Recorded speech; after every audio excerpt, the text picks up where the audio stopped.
Ciao, oggi vediamo l'Asus Transformer Pad 300.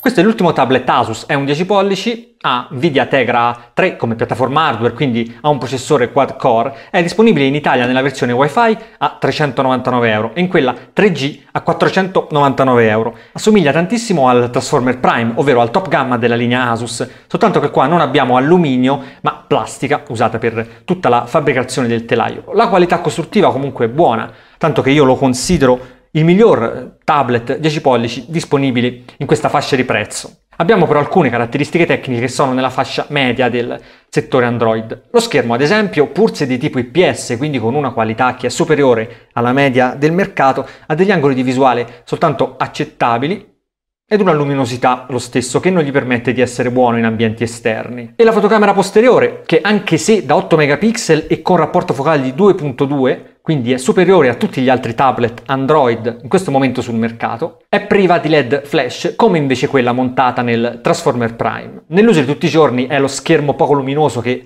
forse è l'unica caratteristica un po' così così, ma per il resto abbiamo comunque dei dettagli che sono abbondantemente ripagati dal prezzo di listino più basso. I 32 GB di memoria interna, tra l'altro espandibili con scheda micro SD, l'uscita micro HDMI per collegarlo a un monitor esterno, una TV esterna in Full HD, ma soprattutto la piattaforma Nvidia quad-core, gestita come da tradizione per Asus con 3 diverse impostazioni energetiche che vi permettono di risparmiare energia quando non serve, quindi aumentare l'autonomia. Sono caratteristiche che me lo fanno consigliare come tablet perfetto per l'uso casalingo di tutti i giorni. Adesso vediamolo in azione nella navigazione web.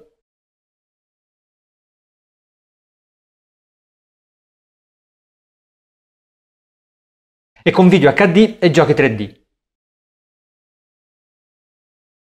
Potete guardare un approfondimento sulla navigazione web, sull'utilizzo con i giochi e con i video HD nel filmato di cui vedete adesso il link sullo schermo. Una delle parti più interessanti è che anche con prestazioni regolate al massimo e con un uso intensivo di giochi e filmati HD, la piattaforma resta relativamente fredda e non si hanno parti troppo calde o comunque a temperatura fastidiosa. Per chiudere questa parentesi multimediale vi segnalo anche che l'altoparlante integrato qua sul fondo è capace di un ottimo volume.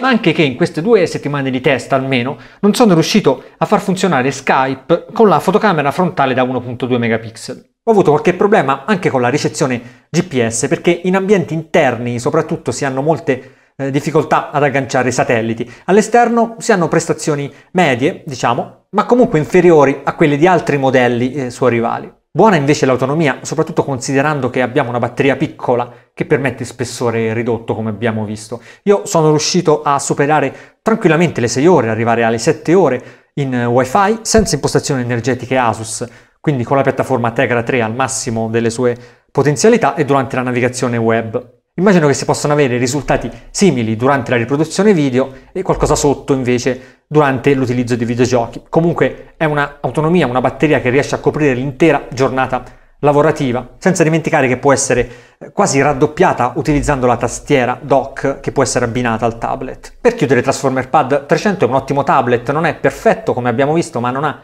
neanche grandi difetti così tali da sconsigliarne l'utilizzo, ma soprattutto è un ottimo upgrade per chi già possiede il TF101 con Tegra 2 e anche un'ottima alternativa per chi non vuole spendere di più acquistando un Transformer Prime. Trovate maggiori informazioni e i benchmark nella recensione completa di cui vedete adesso il link sullo schermo. Vi ricordo anche di guardare il filmato con il focus sulla navigazione web, la riproduzione di filmati e di giochi e di iscrivervi a questo canale YouTube per tutti gli altri aggiornamenti.